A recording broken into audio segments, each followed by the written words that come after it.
Қалай телефонға программа жасауды үйренуге болады? Мен қазір ең қарапайым жолын көрсетемін. Ол үшін мен осындай майнкарт ашып қойдым. Бұл жерде бэкенд технологиялар және мобильді қосымшаны жасауға көмектесетін басқа да технологиялар туралы мен айтамын. Мен технологияны екі бөлікке бөліп қойдым. Соның бірі дұрыс емес және дұрыс жолы деген. Бірінші дұрыс емесіне тоқталайық. Солардың ішінде, мысалға телефонға қосымша жасайтындардың ішінде мынадай сұрақ қояды. Python мен телефонға приложуға істеуге бола ма? Тағы да басқалары, немесе HTML, CSS пен де істеуге бола ма деген секілді. Бұндай аналогичный жолдары бар. Дегенмен бұнымен істеу жақсы жол емес. Мысалға балтамен жаңғақ шағуға болады, бірақ ол оған арналмаған деген секілді проблема бұл жерде. Бұнымен істеуге болғанымен бұлар бұған арналмаған. Мысалға HTML, CSS пен істейтін бұрын PhoneGap деген технология болған, қазірде бар. Немесе соған ұқсайтын жолдары бар, ол қатты ыңғайлы емес. Басқа да жолдар керек емес. Pythonмен де істеуге болады, дегенмен Python көбіне бэкенд, машинное обучение, машиналық оқыту, жасанды сана, нейросет жасау үшін көбіне қолданылады. Сондықтан оны мобильді приложениеге керек емес. Ол қатты профессионалды емес. Сондықтан біз дұрыс жолын көшейік.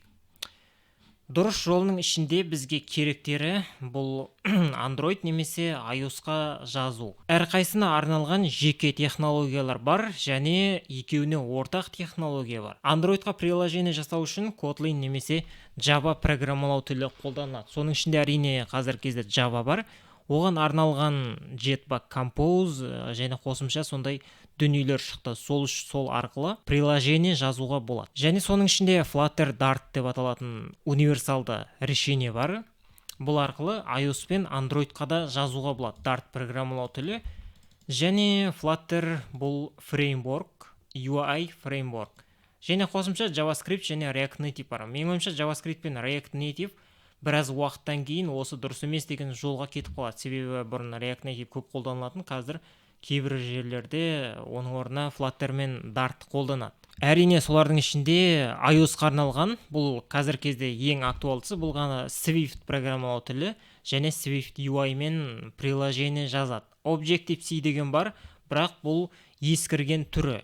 Дегенмен оны да кейбір жерде қолданып жатады. Енді бэкенд технологияларға көшейік. Бұл мобильді қосымша жасаумен айналысатындардың ішінде енді түсінікті, олар бэкенд жасаумен айналыспайды. Бэкендпен айналысатын жеке бэкенд разработчиктер бар. Дегенмен қазір кезде приложение жасау үшін бэкенд керек бола қалған жағдайда бэкендті нөлден бастап жазуға қатты смысл жоқ. Сондықтан соған арналған дайын шешімдер бар. Мысалы Supabase, Firebase, Upright, Pocket Base немесе сол сияқты кез келген басқа түрлері. Соның ішінде мен бірнеше танымалын жазып қойдым. Танымал және ыңғайлысы. Бұл Firebase бар, әртүрлі аналитика сервистер бар, әртүрлі чат істейтін кезде қолданады, аутентификация немесе AB-тест деген секілді. Дегенмен Firebase-ді бэкенд ретінде қолданатын болсаңыз, деректер базасын Firestore немесе Real-Time Database деген онда дұрыстап ойлану керек. Ол келе ма, келмей ма деген секілді. Көп жағдайда ол ыңғайсыз. Сондықтан Supabase бар, ішінде Postgres деректер базасы, аутентификация немесе сол сияқты Postgres-тің басқа да күшті мүмкіндіктерін қолдануға болады. Upright бар, бұл жерде де SQL база, мынау SQL, мынау SQL, мынау NoSQL. Егер сізге универсалды деректер базасы бар бэкенд керек болатын болса, онда Supabase немесе Upright қолдануға болады. Firebase-ді менің ойымша по-любому қолдануға тура келеді. Бэкенд ретінде емес, андай аналитика сервис ретінде немесе сондай AB-тест жасау, remote config деген сондай мүмкіндіктері бар. Бұның ішінде қайсын үйренген дұрыс? Қазіргі жағдайда енді көптеген приложениелерді осы Dart, Flutter немесе сол сияқты кросс-платформный фреймворктармен жасауға болады.